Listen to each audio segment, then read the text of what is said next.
Outlast 2 is the obvious sequel to Outlast, which came out back in September 2013, and I realized that I have never played the sequel, and I thought this would be a great idea for my very first Halloween special.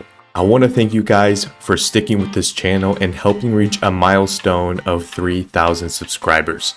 Seriously, thank you all for the support. I couldn't have done it without you. So without further ado, let's jump right in. In this story, two journalists named Blake and Lynn are flying to a rural part of Arizona to find answers behind a pregnant woman who was strangely murdered. It's also nice to know that I cannot fight back only to run and hide, or die trying. To start it off, we begin on a helicopter ride, enjoying the view and talking. But suddenly, a bright light appears as it's the cause of our crash. The screen turns black and we find ourselves at a school. The school is a place we will be returning to a lot, so you better get used to it. The schoolgirl is named Jessica, who we find out that she was his childhood friend. This part of the story is important, but for reasons we don't know just yet. It cuts back to us waking up from the crash and serves as an intro to the basic camera work and other action keys.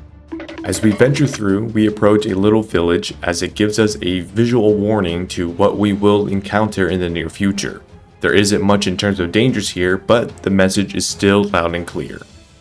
As we continue with our journey, the game introduces the first main threat, Marta. She's very tall and carries a giant modified pickaxe, and that she will do everything in her power to hunt you down. But since I played on easy difficulty, don't judge me, she wasn't much of an issue, but she was still pretty scary nonetheless. God wants me dead? Okay.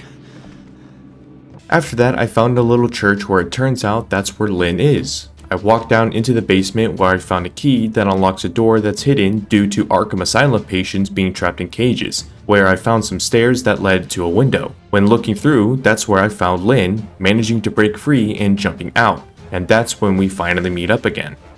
We then get swarmed by some goons where we meet the second main threat, Val. She proceeds to eat my face like a dog eating food, and then we get punched in the face by a mud golem from Lord of the Rings, leaving me behind while they take Lynn away. I like it, cut G. You can just punch in the face and just run.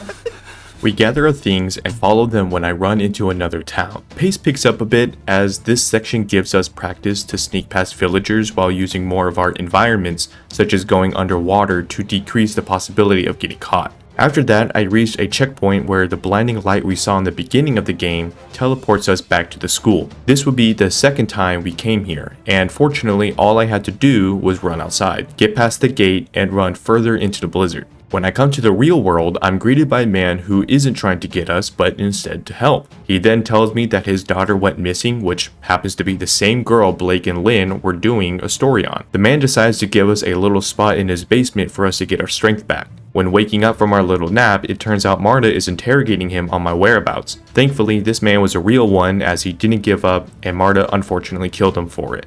After that, we continued on, and I got a small taste of a puzzle when I had to enter this barn. All I had to do was push a little cart up against a ladder without being seen by two enemies, walk across the wooden beam, and drop down. This is where I unknowingly entered into an elevator puzzle sequence shortly after getting out of a little weird cave. The game tells me that in order to progress, the generator that gives power to said elevator needs to be turned on.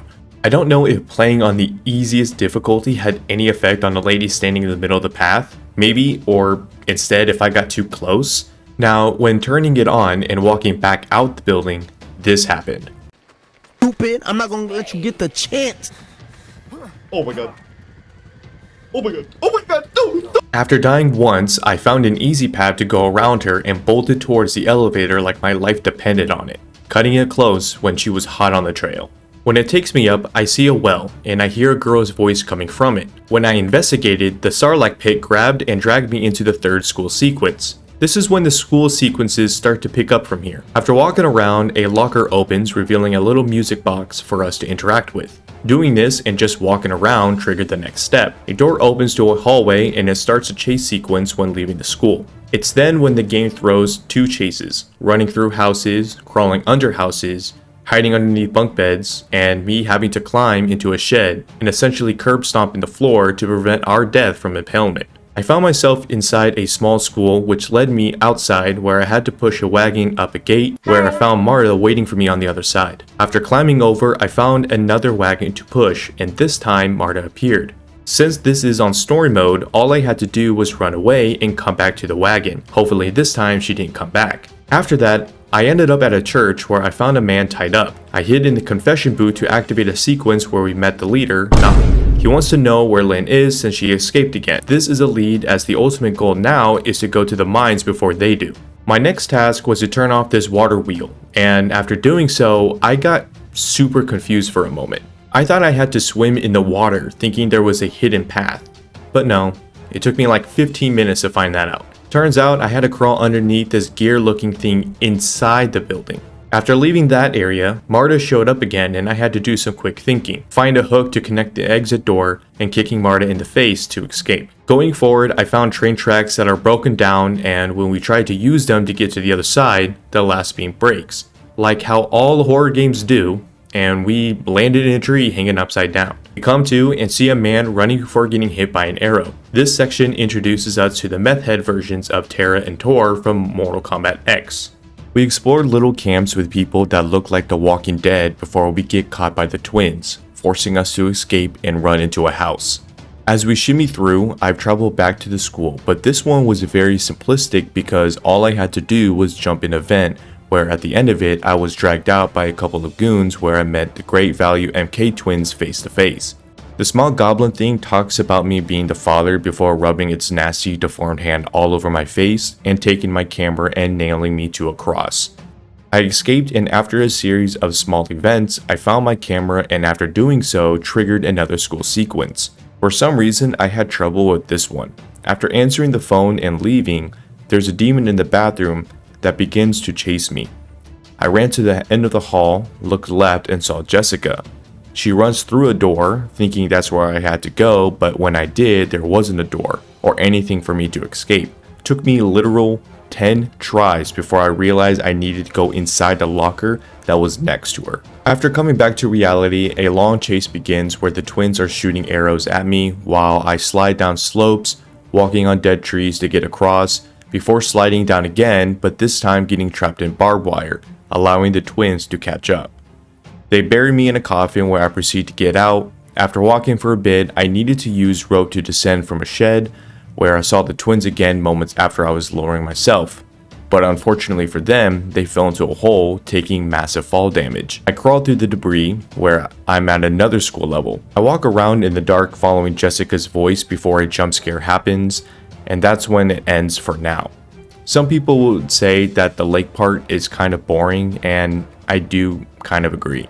There's really no enemies here, and I found a raft where I paddled towards the lake. After arriving in more shallow water, a bunch of enemies started following me, and that's when a demon from underwater grabs me and pulls me under. It's then when I had to run away from the demon in a swimming pool. Once I got out and did some exploring, the water sprinklers went off, but instead of water, it's blood. After that, I'm brought back to reality once more, and this is when I see blood rain.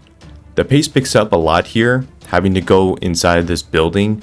A bunch of goons started chasing me. It was a bit confusing, and luckily I died once. But after making it out, I found an elevator that took me down once I had to destroy some wooden structures blocking the path. This is now the final stretch of the game. After arriving into the mines and walking around and crawling through a crumbling cave, I ran into Val once more.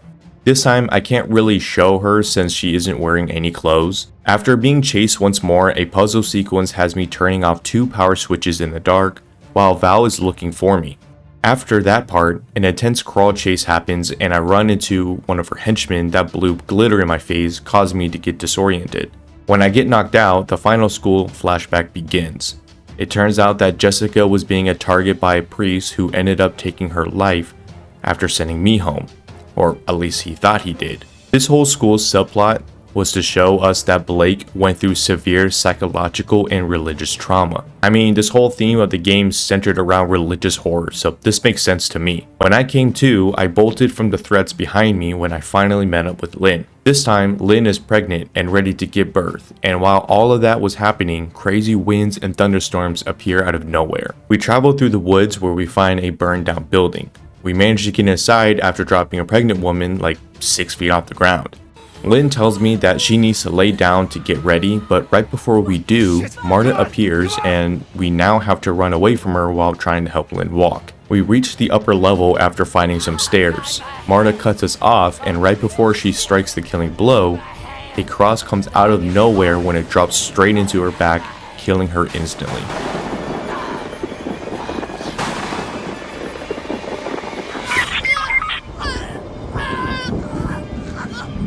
We reached the church area where we first saw Noth, and this is the part where I had to completely cut out the birth scene for, obvious reasons. Noth appears after we wake up and he begins to talk, basically saying he failed and died by his own blade. Blake and the baby walked out from the church, where it's nice to see the sun after running around in the dark the whole time. The bright light overwhelms me again, and this is the final scene of the school before the rolling credits. This game was pretty fun and intense. I'm surprised it took me this long to play this one, even after playing the first game multiple times. If you guys want to see more content like this, please show some support to the channel.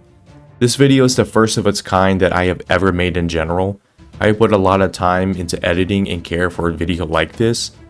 So if this video does well and seeing how you guys respond to it, maybe I'll do another one. That's it for this one, and I hope to see you in the next.